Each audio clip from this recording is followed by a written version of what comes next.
بسم الله الرحمن الرحيم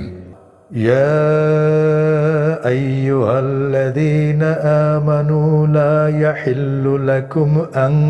ترثوا النساء كرها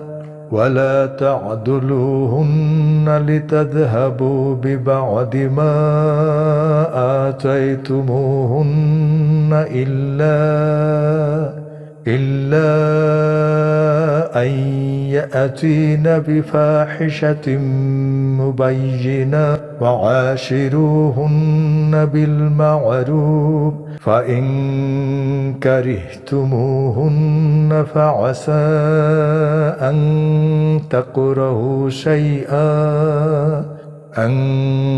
تكرهوا شيئا ويجعل الله فيه خيرا كثيرا হে মুমিনগণ, তোমাদের জন্য হালাল নয় যে তোমরা জোর করে নারীদের ওয়ারিশ হবে, আর তোমরা তাদেরকে আবদ্ধ করে রেখো না তাদেরকে যা দিয়েছ তা থেকে তোমরা কিছু নিয়ে নেয়ার জন্য। তবে যদি তারা প্রকাশ্য অশ্লীলতায় লিপ্ত হয় আর তোমরা তাদের সাথে সৎভাবে বসবাস করো,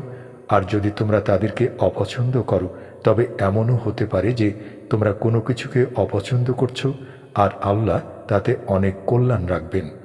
وَإِنْ أَرَدْتُمُ اسْتِبْدَالَ زَوْجٍ مَكَانَ زَوْجٍ وَآتَيْتُمْ إِحْدَاهُنَّ قِنْطَارًا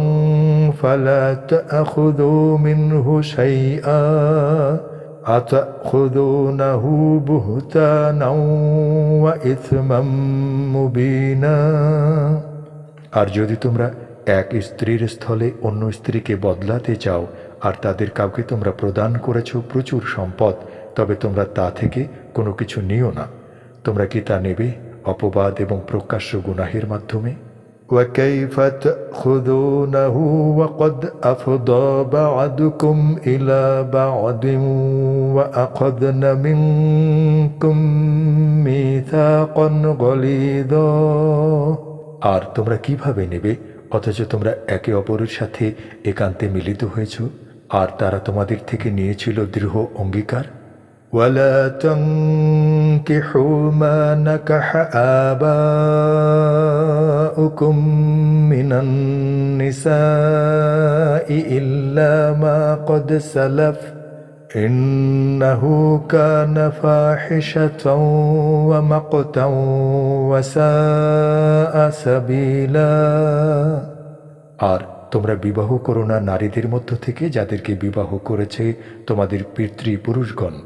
তবে পূর্বে যা সংঘটিত হয়েছে তা ক্ষমা করা হলো। নিশ্চয়ই তা হলো অশ্লীলতা ও ঘৃণিত বিষয় এবং নিকৃষ্ট পথ।